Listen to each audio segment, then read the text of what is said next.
Thank you for joining us today.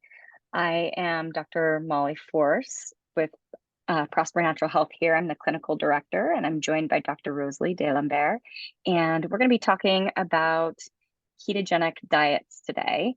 And we're really excited to share this information with you guys. There's just so much coming out about this topic. Every month, we choose new topics to really spotlight. And we're going to be announcing our next month's spotlight at the end. But this is just a really fun way for us to talk with our community about things that are coming up in our clinical practice and share new insights, new research about what's going on. As naturopathic physicians, we have a little bit of a broader approach in regards to looking at natural medicines and alternatives for people for how to help rebalance their health. So today, talking about ketogenic diets, some of our goals are going to be to really address the science behind what ketogenesis is versus what glycolysis is. And we're going to talk about how these two different forms of metabolism can really impact our bodies. And we also want to talk about the different types of ketogenic diets. There are several different ways to approach a ketogenic diet, and they're not all the same. So we want to go through what options are for that.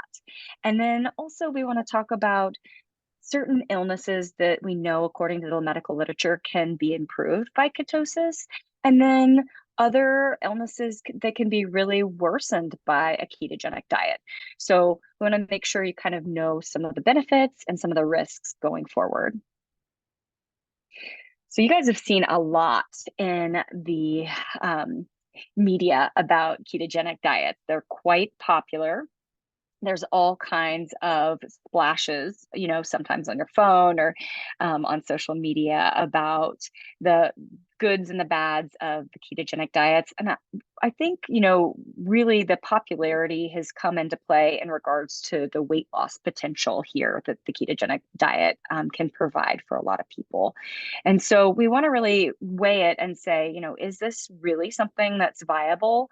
And is it something that's potentially helpful long term? And what are some of the pitfalls to watch out for when we're looking at this as a diet strategy for health?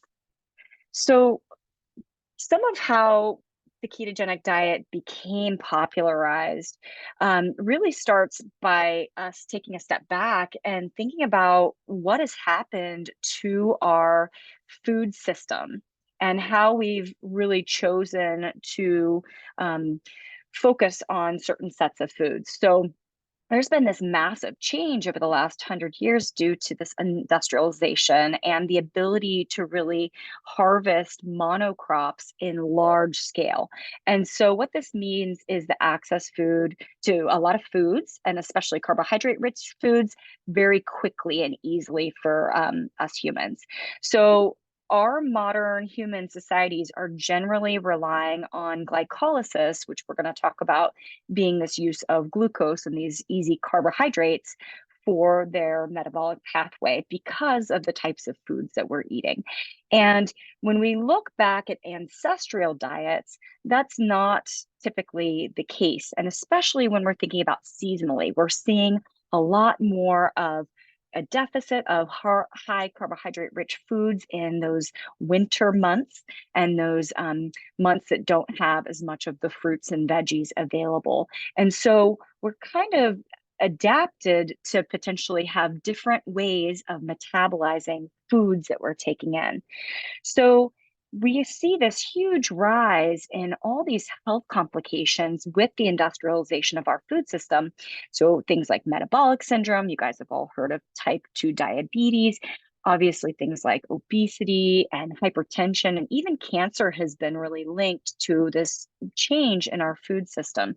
So because of that, there's often, this focus on what is it that we're supposed to eat? And there's major kind of push from the 90s until the early 2000s to really get a large amount of carbohydrates and grains in our diet. And some of that was because of subsidies for farming and things like that, and the ease at which these foods were available. So here we see the good old food pyramid, which many of you may have grown up or seen as adults and really tried to adhere to. But what actually ends up happening when we have this abundance of these carbohydrates that are coming from starches like breads and pastas and grains in our diet, cereals and crackers, is we end up tending towards what we'll call the standard American diet, which is we shorthand and call it SAD. And in that, we're getting 50% of our food is coming from carbohydrates. And this is a huge amount. When we're looking at numbers and grams, we're looking at somewhere between 225 up to 325 grams of carbohydrates a day. And that used to be what was recommended, even 35% coming in from fats and only 5% coming in from proteins. And so when we adhere to this kind of thing, we're having a massive amount of these carbohydrates, which really put us at risk of issues with our metabolism long term. So in regards to this kind of thing, we're all of a sudden thinking, gosh, different ways to metabolize might be really helpful. So Dr. Rosalie is going to introduce the base understanding here of ketogenic diets. Thanks, Dr. Molly. So, gosh, we've come such a long way with that food pyramid that was revamped in 2005, now just about 20 years later, of, what's being recommended. And of those recommended diets, ketogenic diets have kind of become a bit of the new fad recently, in the last couple of years. And it's a diet that ends up kind of switching the food pyramid completely around, and putting fats at the bottom of that food pyramid, with proteins as your secondary source, and carbohydrates ends up finding that 5% slice of the pie. So this was first described as a fasting mimicking diet, because when the body is in ketogenesis, it thinks that it is fasting. And so the whole metabolism shifts completely away from glycolysis into this other mode of making energy. So we'll keep talking about glycolysis and ketogenesis. We'll go into that in the next slide a little bit more. But the goal is ultimately, we've moved from a carb-rich way of making energy to one that's an alternative, like a plan B for making energy that the body goes into when it's fasting. We can mimic that fasting state by eating a whole lot of fats. So this was first introduced in 1921 by a modern physician who found that, gosh, if you eat a fasting mimicking diet, your epilepsy is much improved. So it was recommended as a treatment plan for folks with pediatric or adult folks with epilepsy and seizure for many years, until the first kind of pharmaceutical drugs came onto the stage for seizure disorder, and that kind of took over that prior recommendation of ketogenic diet. Now we're seeing, just 100 years later from that first, we'll say, discovery, is just, wow, the ketogenic diet ends up having a lot more applications than just for epilepsy. And we'll go through all of the data that we saw, the recent data that we saw very soon. So ketogenic diets, if you think back to the last slide, the recommendation with the old food pyramid was like 300 grams of carbs a day.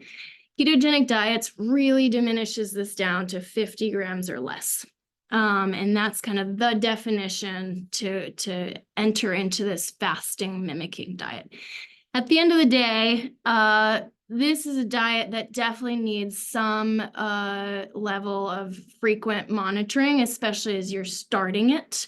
And we do highly recommend that if you're considering the ketogenic diet to be monitored with a dietitian or a physician, at least in the very beginning.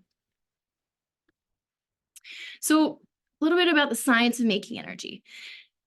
Ketogenesis, again, using fat to make energy. This is our plan B because there's not enough glucose or carbs available. Think about our Paleolithic ancestors in the middle of winter. There aren't grains and veggies around. There's no fruit. It's just fat, and usually animal fat, whether it's, in the coastal communities from fish or in the land-dwelling communities from land-dwelling animals. So there was just a very important seasonal fast that ended up happening per, the anthropology of Paleolithic diets, that our bodies adapted to, our DNA adapted to being in ketosis at least once a year, or in ketosis at different times throughout the year, but at least for a long period during winter. So ketogenic diet, as I mentioned before, low in carbohydrates, moderate in protein, high in fat. This is generally impossible to do as a strict vegetarian or vegan. Though short-term ketogenesis is very possible within that specific subset. Long-term is, it is pretty much impossible. Glycolysis on the other end, that's our preferred, or I won't say preferred, but it's the most common place that humans find themselves in terms of their metabolism. Carbohydrates end up being turned into glucose, which is fuel for the cells.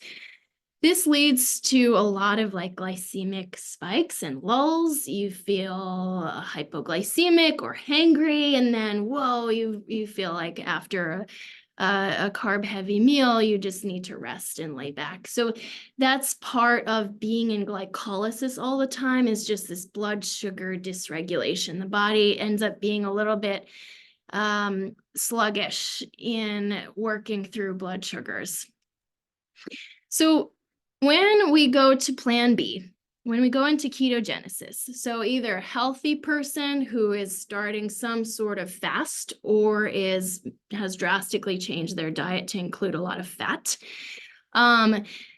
we can make 3 types of energy cells, and these are called ketone bodies, okay? The first one that's made is acetoacetate.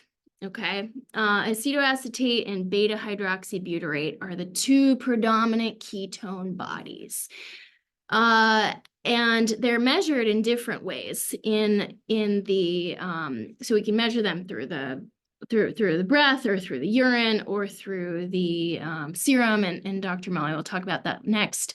But the predominant, most common ones are those 2 first ones. Acetoacetate being like the umbrella one, hydroxybutyrate being the secondary one, the most stable one, and acetone or acetate being the least abundant kind of waste product. And these are important to keep track of because there's sort of the building blocks. These ketone bodies are building blocks for making energy.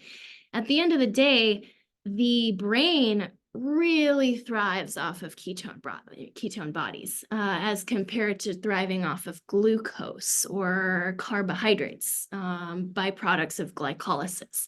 And we'll go into this really exciting stuff in a little bit. So we wanted to talk to you guys about the different types of ketogenic diets. So all of them have this base of having less than 50 grams of carbohydrates per day, typically, to get a person into ketosis. But what you're going to see from this lovely little graph here that goes in this curve, where you see this bell curve in the green zone, we have from 0.5 really to 1.4, we've got this nutritional ketosis. So here's somebody who's in ketosis, and this is typically, nutritional ketosis is defined by having carbohydrates still in the meals, but they're predominantly coming from these vegetables that are nutrient dense and that are low in carbohydrate. And then we get into what this bell curve has kind of labeled as optimal ketosis. This is more what we typically see labeled as keto paleo diet sort of ketosis for a lot of the online or social media diet labels. And this one, usually we're looking at having people between 1.5 and 3. And then you can see that if we keep going up on this ketone scale, over 3 for this particular scale, and it does depend on which testing model you're looking at, but it can go all the way up to 10. And as we go higher in ketone bodies that are excreted, we actually start having these diminishing returns, and we can have more risk than it's worth.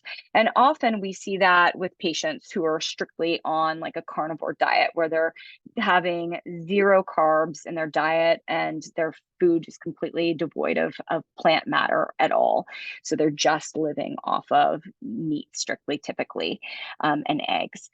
So as far as these 3 diets go, they have different benefits for different individuals, and we're going to be talking more about that. So when we're thinking about having patients look at ways to measure their ketone bodies, this is actually really important, because doing different forms of testing is going to be more reliable than others. Unfortunately, as we were researching this more, it became really clear in understanding how those ketone bodies are broken down in the body, that urine testing is actually fairly unreliable for monitoring exactly where we are in ketosis.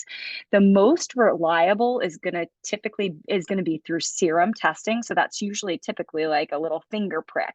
And so often we're recommending that our patients are checking their blood glucose and their ketone bodies at the same time. And we're going to talk about some of the concerns about having dysregulated blood sugar when we're on the keto diet in a minute here. So we really want to remember, though, if we're getting into this danger zone, and you can see on this other graph here, it's above, when we get above, much above 5, we start to have too many ketones, and we can become at risk of going into the state which is labeled ketoacidosis, which can be very, very damaging and dangerous for our organs.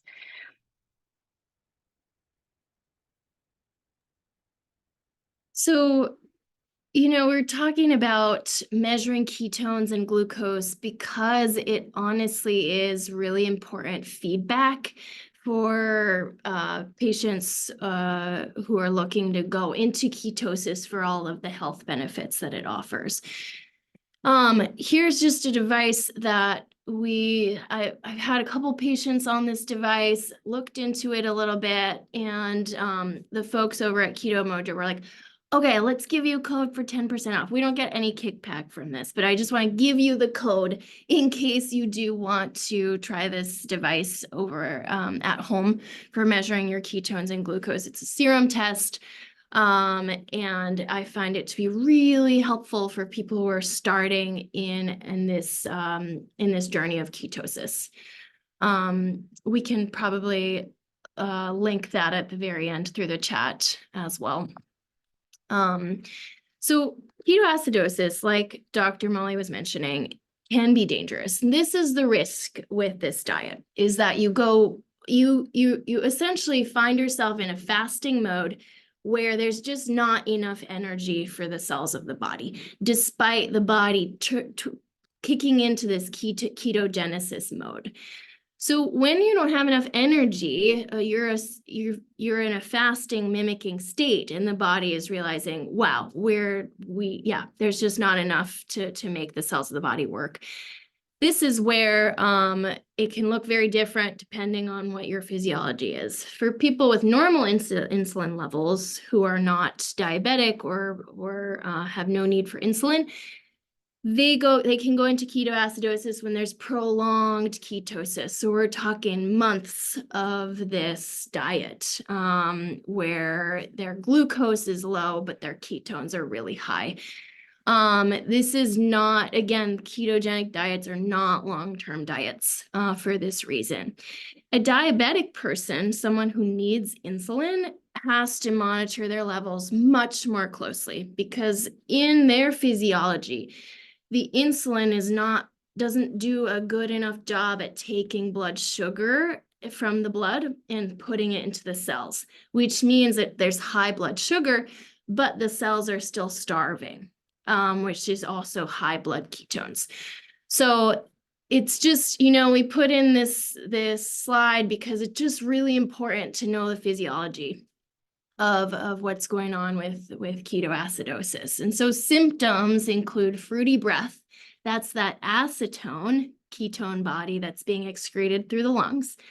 Frequent urination. That's that acetoacetone ketone body that's being excreted through the urine. Blurred vision, nausea, abdominal pain, fatigue, confusion, loss of consciousness, and even death.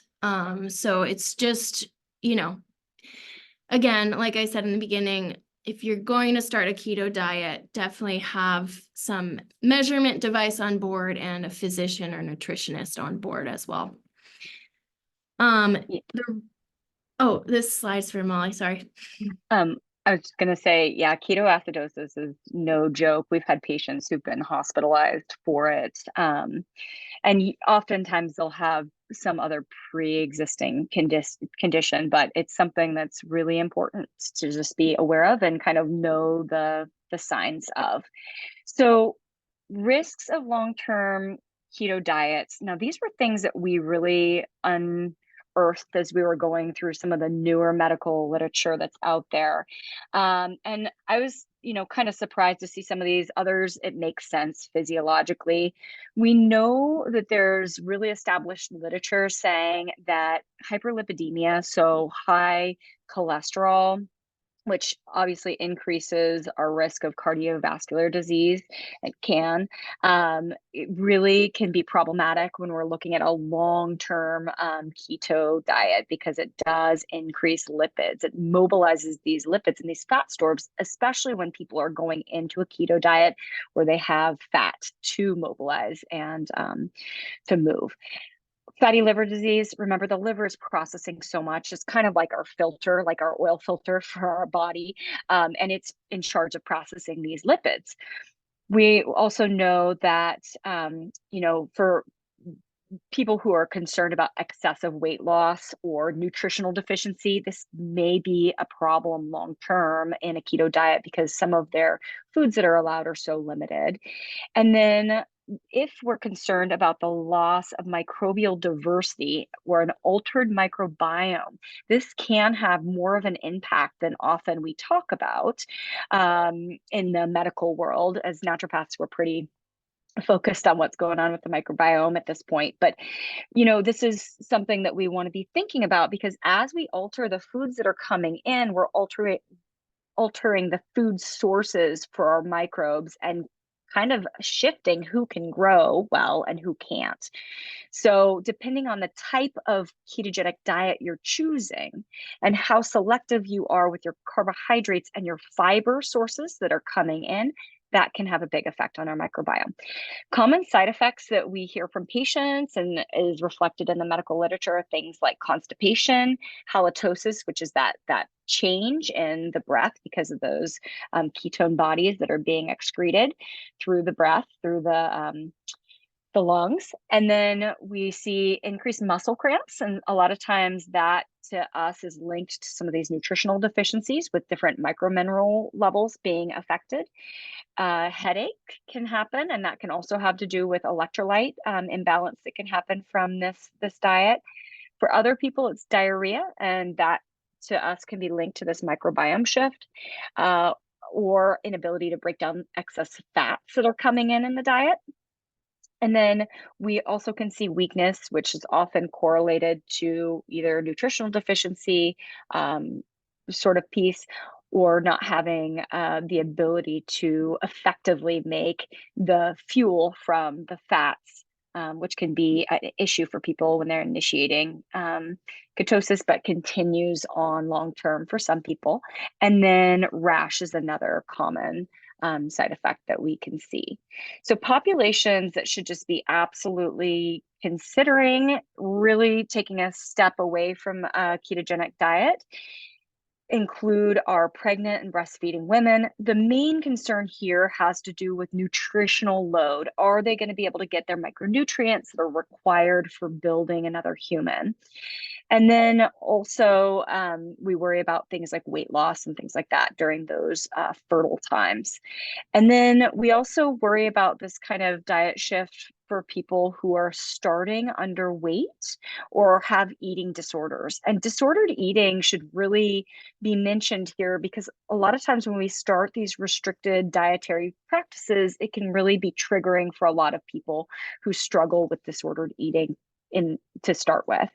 And then chronic kidney disease is another piece here because the kidneys are going to be processing increased amount of proteins coming through, and that can be really hard on kidneys. And we know that when we're in a state of chronic kidney disease, typically we want to be restricting excess proteins in the diet. And then we know that folks that are on certain types of medications for their diabetes, there's this SGLT2 inhibitors subclass, which incorporates like Giardance is one of those medications that's within that. And those which are regulating already the metabolism can be problematic because they put you at higher risk of going into ketogenesis. Ketoacidosis when you go into ketogenesis on that medication. So, and then things like already going into a ketogenic state when we know that we're established as already having high blood lipids like hyperlipidemia or having unstable angina or the cardiovascular disease risks that come along with that. So those are kind of the more concerning populations that we just like to say, hey, let's really look at the risks and benefits before we're recommending this kind of thing. But ultimately, a diet of any type is typically an individualized discussion for us with our patients. We really want to look, though, with the keto diets and say, is this something that we want you on long term? Are you going to get benefit for over 3 months, or is this something we should be cycling through, like the seasonal sort of recommendations, but like what we would see more with our Paleolithic ancestors? We also want to have a conversation with our fertile people who are trying to conceive. Specifically with this, we see some evidence that they can be helpful for certain populations of people who are dealing with infertility and be more problematic for people who are trying to be pregnant in other populations. So it's important to say what's going on with you metabolically first. And then we see this, we take a little pause also with our pediatric patients, so our kids. And a lot of that has to do with their need for these nutrients and this vastness of nutritional need that comes in for their microbiome and their building blocks that are required for their growth. Ultra athletes who are going to be going through their food storage really quickly, that's another population that we're talking with them more seriously about and having it be an individualized discussion. Melanoma patients. This is a really interesting kind of piece for us to have learned about more in this research that we did for this talk. But this is because of the specific way that this cancer metabolizes. It's something that really needs to be discussed and provided with a very nuanced recommendation for how we go about engaging in ketosis if this is a strategy that's going to be used. Diabetic patients that are insulin dependent. So if they're taking insulin to manage their diabetes, it's an absolute discussion that needs to be had and strategies need to be put in place, in our opinion, and really tracked as they're going into the ketogenic diet. So we want to share some really cool research that we uncovered during this preparation for the talk. So this is a slide that discusses kind of like an umbrella review of all that is ketogenesis. So this is a pretty cool study for us to see. It came out in October of last year. And when it comes to scientific studies, the meta-analysis is kind of the gold standard for gleaning information, right? The meta-analysis being we analyzed all of these randomized controlled trials and made and have a statement about it. And so this is an umbrella review of 23 meta-analyses. So it's just like all of this information is like further analyzed. At the end of the day, we started with this review to kind of give you a sense for like, whoa, there's a lot of research out there that's being looked at. And what is clear is that, yep, with ketogenic diets, we see an increase in cholesterol. What's also clear is that ketogenic diets can, in combination with other things like physical activity or caloric restriction in general, have a whole different subset of improvements that are noted. And of course, super effective in seizure reduction, 50%, over 50%, over 90% for seizure recurrence. So this the umbrella review. We're going to dig further into this. Big one to start to follow with is keto for epilepsy. And again, as we talked in the beginning, this was like first noticed in 1920, and it's still very much a treatment plan that gets used, but usually alongside some other pharmaceutical. The reason for the keto diet being so helpful for seizure disorder is because the brain thrives off of ketone bodies. It doesn't do a great job with glucose. Sure, the cells of the brain can work off of glucose, but ketone bodies are actually what makes the brain sharp and in a state of diminished inflammation and a state of improved blood-brain barrier.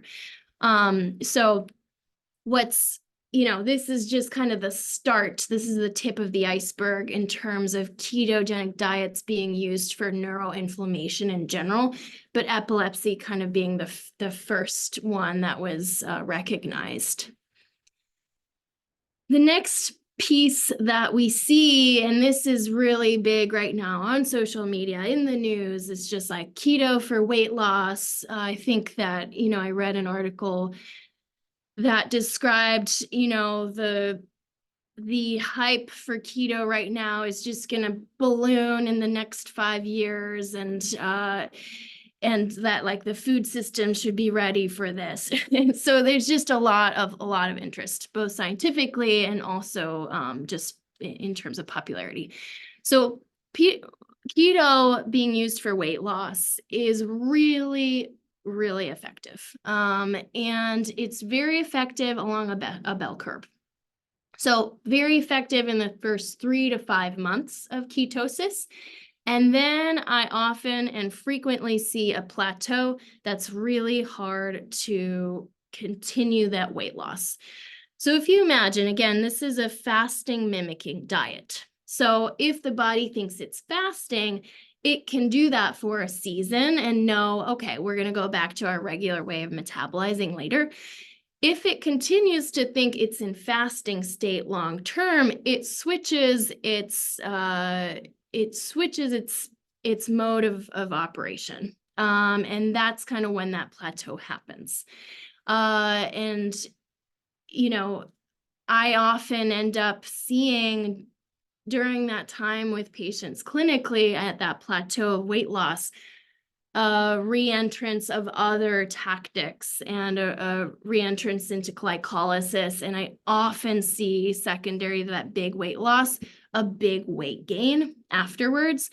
So this is, again, a diet that requires a lot of monitoring, even if it's just for plain old weight loss, because you don't want the body to get into this new mode of metabolizing, so that when you do start incorporating glycolysis again, the weight comes right back on. But all that said, really effective for weight loss. I think the average was a 10% weight loss over 12 weeks. So here's a summary of the suggested mechanisms of ketogenesis for weight loss, for managing weight loss on the left, and then for managing insulin sensitivity on the right here. So 2 big subsets of part of weight loss involves kind of stimulating insulin to do its job a little bit better. So with a ketogenic diet, and this might even be worth kind of taking a screenshot of this image because it's so explanatory here. With the ketogenic diet, weight loss happens because of multiple reasons, not just suddenly we're switching into using ketones for energy, but your appetite is diminished. Your glucose intake obviously is diminished, so that the insulin need is not as strong. Your muscles change the way they metabolize. Your brain changes the way it metabolizes. Your visceral fat ends up shedding faster as you are in a ketogenic diet. And the visceral fat is the fat that's around the organs in the center of the body, in the abdomen. That's kind of the dangerous fat to have. And so the body just switches into this whole other way of using energy that promotes the mobilization of fats as you eat high fat. It's kind of an interesting phenomenon. When it comes to insulin sensitivity, what's important here actually is that the insulin needs really diminish when you are eating a high fat, low carb diet. So your lower insulin needs help it become more sensitized so that when it does have carbs again, it's ready, and it's ready in the bloodstream to grab those carbs and store them. Part of the epidemic of insulin resistance in our Western world has to do with the fact that we're chronically in glycolysis, partially because the food pyramid recommends, at least 20 years ago, was recommending that we had 6 to 11 servings of carbs a day, which is just, as we know, it has led to whole downstream effects in blood sugar dysregulation, et cetera. So speaking of blood sugar dysregulation, there's very clear evidence. This is a nice study that just came out in 2023 that was a 1-year study specifically about type 2 diabetes patients who were following a ketogenic diet for a year. What they saw is insulin fasting values decreased by about 43% on average. Most of that positive benefit was really noted within the first 70 days of the study. So once again, here we see this timeline of major improvement right towards the beginning of initiating this ketogenic diet, really in the first 3 months. And then we kind of see more of a leveling. But this takeaway that we can have such a drastic improvement on our insulin resistance, on our body mass, and on our blood sugar values really is a beautiful tool, especially for folks that are dealing with prediabetes, diabetes type 2, and insulin resistance. So we have this slide in here, but we're going to just gloss over it for your reference. You can always go back and rewatch the recording with this. And this just mentions type 1 diabetes. And so even for, especially our juvenile patients or kids who have been diagnosed with type 1 diabetes, or people that as adults that have it from, getting it as a kid, even with our type 1 diabetics, there might be a place for the ketogenic diet in helping regulate their blood glucose. Now, in regards to neural inflammation, this is one of the coolest things that's really come out of the last several years about the ketogenic diet and this beautiful shift that happens within our brain whenever we're changing our metabolism pathway. So this is really cool. It's a study that came out with mice, but it was done just this last year in 2023. And what they're doing is they're identifying very specific anti-inflammatory pathways. So this NRF2 pathway and the NF-kappa B pathway. These are very strong, well-known inflammatory pathways that can be regulated by the ketogenic diet. So what this kind of helps us understand is we have the potential to impact neural inflammatory conditions by initiating ketosis for humans. And the implication there is potentially to be thinking about this for folks that are dealing with different dementias, including Alzheimer's, traumatic brain injuries, where they had this initiation of these glial cells, which cause a long-term chronic neuroinflammatory response, even in conditions like fibromyalgia, chronic fatigue syndrome, or any of our autoimmune related brain issues and brain neural inflammatory disorders that might even be showing up in things like brain fog or depressed or moods or anxiety states. So it's pretty cool just seeing, wow, we have other tools rather than pharmaceuticals for starting to support some of these more challenging neuroinflammatory disorders other than just epilepsy. Once again, epilepsy has been treated now for almost 100 years with the ketogenic diet. So it's really neat to see this information coming out. We're looking forward to seeing more and more on human studies. So again, when we think about neuroinflammation, we have to think about migraines, just this hypersensitized state in the brain that just feels pain, and migraine pain. So ketogenic diets, this is a brand new study from 2024, January 15th. I was so excited to see this in my research here, but it showed the benefit ultimately of a ketogenic diet alongside that of a brand new migraine drug known as a CGRP antagonist, as preventing recurrence, frequency, severity in migraines. So what this study showed was just 1 or 2 months of a ketogenic diet of chronic migraine sufferers is that they reduce their migraines significantly, and not necessarily from just a pharmaceutical perspective, but also one that took alongside it a dietary change. And so again, when we think back as to why this is happening, we have to remind ourselves that ketone bodies are the brain's favorite food, especially that beta hydroxybutyrate variety.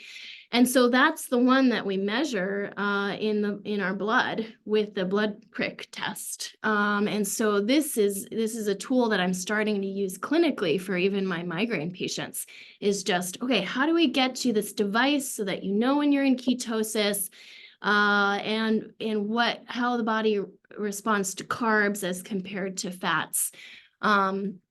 But again, at the end of the day, it's just a whole bunch of neuroinflammatory disorders, including migraines, have a lot of benefit from the keto diet. This is very interesting as well. Keto as an adjunctive cancer care therapy. And this comes from the idea that cancer cells require a lot of energy and a lot of glucose to grow. So it's a huge overgrowth. The tumor is just a huge overgrowth, the dysregulation and growth of the cells. So as it's growing, it's eating a whole lot of glucose. And we have to fast. We have to mimic a fasting state if we want those cancer cells to die. And this is something I'm really excited to look into and see the data coming out as time goes on, as these therapies end up being used in more and more cancer patients. But there's a lot of good data and, scientifically thinking of it, this glycolysis versus ketogenesis perspective, for this being a really potent treatment in adjunctive cancer care. And I have clinically seen it improve even my metastatic patients. So here's just a visual on what's going on when we eat a ketogenic diet and what's going on with the tumors. So not only are you getting on the bottom left here a change in body composition, weight loss, fat mass loss, muscle mass gets spared, decreased intracellular body water, and ultimately also inflammation. The tumor microenvironment up here also changes. So angiogenesis is altered and inflammation is altered. Angiogenesis meaning the vasculature that is brought to the tumor cells to feed it. Inflammation, meaning that, this overgrowth, this super overgrowth of the cancer cells is causing a lot of local inflammation. The immune cells have to clean all that up.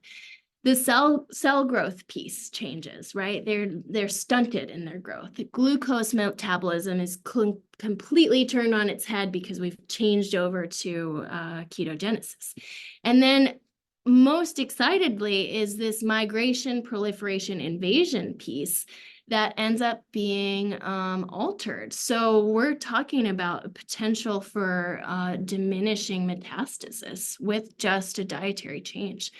You know, as you can tell, I'm really excited about this possibility and excited to look deeper into it as well and see it happening clinically in our practice. But at the end of the day, this ends up being an adjunctive cancer care therapy that requires close monitoring with a physician.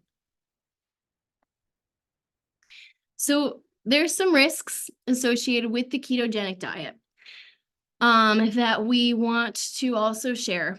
And it includes, again, as you're eating a high-fat diet, we often see the cholesterol in the bloodstream also dramatically increase. There are certain patients who don't digest that fat very well, and that increase in fat, and within a few months can have a kind of scary increase in both their LDL cholesterol, but also I've seen other increases in the blood lipids following a ketogenic diet. So again, just to remind patients hoping to undergo this change that it requires some frequent monitoring. So one of the ways that we're often asking our patients to monitor is through simple blood testing. And we offer 3 different panels here at Prosper that we really love.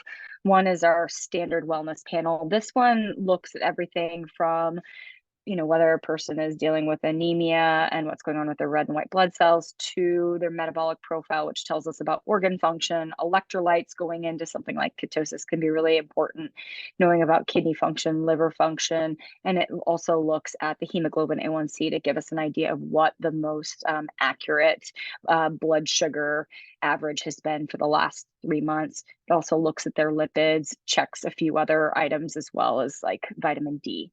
The weight support panel, we will often ask people to check if they are concerned about metabolic disorders such as diabetes or a problem with their appetite issues. So we like to check on leptin and insulin, adiponectin as well to get a better understanding of what's going on as C-reactive protein, which tells us about inflammation in the body. And we're also checking their basic metabolic panel and looking at organ function there as well as lipids. And then our comprehensive heart panel is a really cool one because it's looking at several of those markers from the other panels, but it takes the lipids and fractionates them out to give us a really much more accurate lipid profile to tell us with those HDLs, are we making the buoyant, fluffy HDLs that are going to be more protective, or are we making harder, dense lipids, which are going to be more damaging to the vascular lining and put us at more risk of cardiovascular disease? So that one delves into that, as well as a few of our other inflammatory markers a little bit more accurately. So those are options for people if they're looking for a place to start to get a good idea of where they're at. Maybe they've been even experimenting with ketogenic diet and they want to see what's going on for them, and if it's something that would be safe to continue. Of course, we also stock a lot of tools in our apothecary. We've got an in-person store here at Prosper Natural Health at our wellness center. And we also have an online presence. So if you jump on our website, you can find our e-store there. And there are 3 different portals that we have for our different affiliate supplement companies that we like. And these are physician grade supplements that we're recommending to patients on an individual basis. So, as far as supplements that we are often thinking about for our patients who are wanting to engage in the ketogenic diet, these include things like electrolytes, and there are keto specific electrolytes. A lot of our electrolytes over the counter are going to come with a high amount of carbohydrates. So they'll kick people out of ketosis, especially if they're testing. They can be like, oh my gosh, just those few grams of carbohydrates in my electrolyte mix kicked me out. And electrolytes can be really important, especially depending on what's going on with their blood values of their electrolytes, making sure that we have those important minerals so that our heart isn't affected by our dietary changes. Because remember, it comes down to muscle contraction and how your heart's working a lot of times when we're thinking about electrolytes. We often will use something called a glycemic support formula that's made by Mountain Peak. And this is a formula that has several different minerals in it, as well as herbal constituents that are known to blunt insulin resistance and help blood sugar regulation. So they can kind of study the blood sugar regulation, especially as people are shifting away from glycolysis over into ketogenesis, and can help them with reducing some of the cravings and things like that that they've had. This can be particularly helpful for our pre-diabetic and diabetic patients. We also will use paleo greens as a multiple of different greens to provide those micro minerals in for people who are trying to be very, very low with their vegetable consumption because of their concern about the carbohydrates within them. We want to make sure we're still meeting our nutritional requirements, our base nutritional requirements, so we don't end up in a deficiency as we're coming out of a ketogenic state.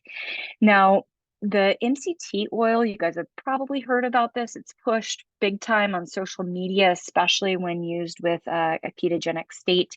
One of the reasons for that is it's just such a clean oil for the body to process, for the gallbladder to process, and is one that works so effectively as a nice precursor fat for the body to convert over into ketones and to metabolize. So this is one that we'll use with our patients, and it can be a helpful thing for breaking a fast in the morning to include that MCT oil for some of our patients. And then we're using collagen quite a bit with our patients as well. Now, collagen is going to be derived most typically from an animal source, and there are different animal sources from that. Most often, we're talking about a pasture-raised cow or beef source for that, but there's also pig and even fish sources of collagen out there. And this is going to be a set of amino acids that are just very easy to absorb and be very nutrient dense within those different types of amino acids. And they become these important building blocks for our hair, skin, nails, joints, and even bones, depending on the type of collagen. And this Designs for Health, a whole body collagen, is one of our favorites because it guarantees to have all of the different subsets of different collagen subtypes that are needed for the whole system, not just the hair and skin.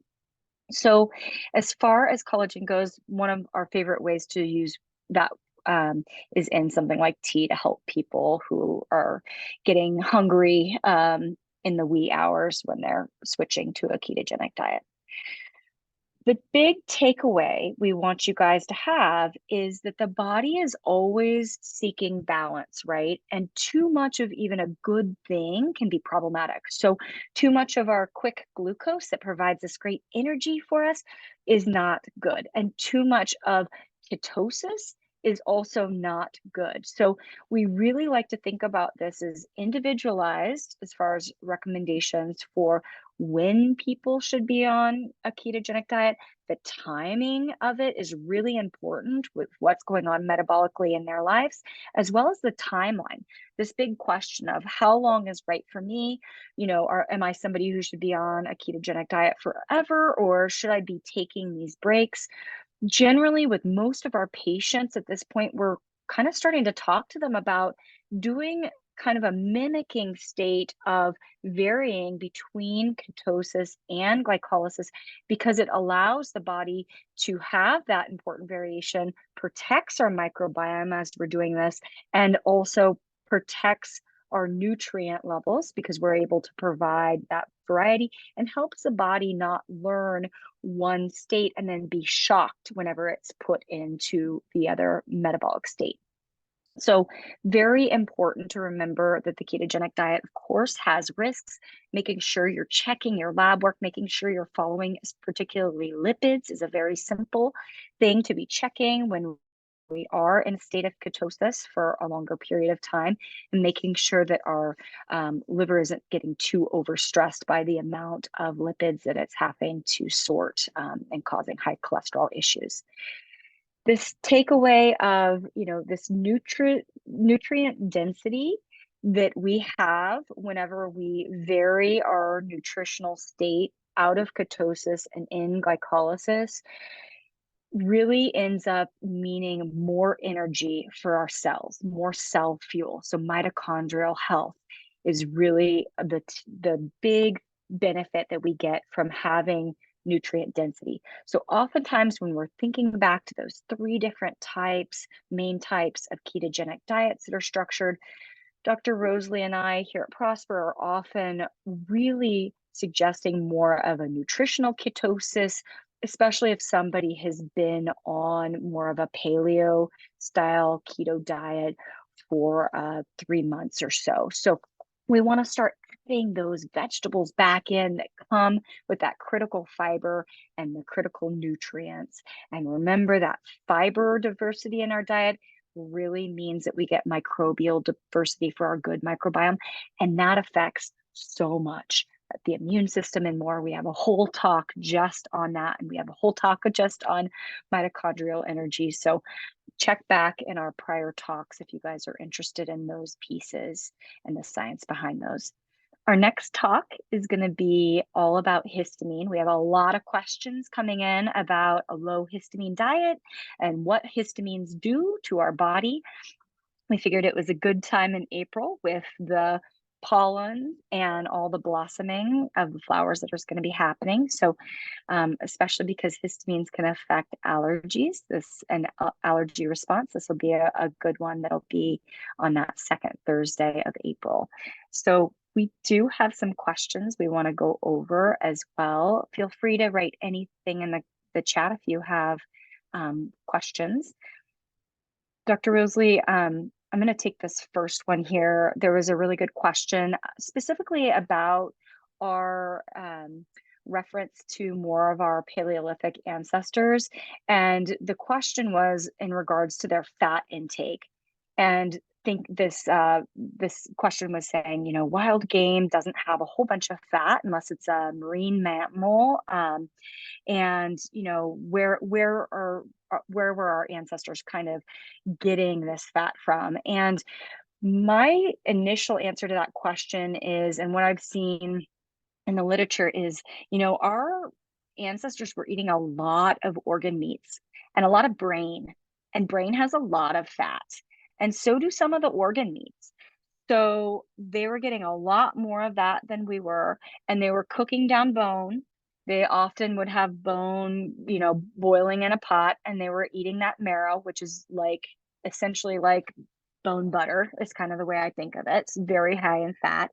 And then of course the marine lipids, so whether that's shellfish or fish, is going to be higher in that. So we saw that, in coastal communities.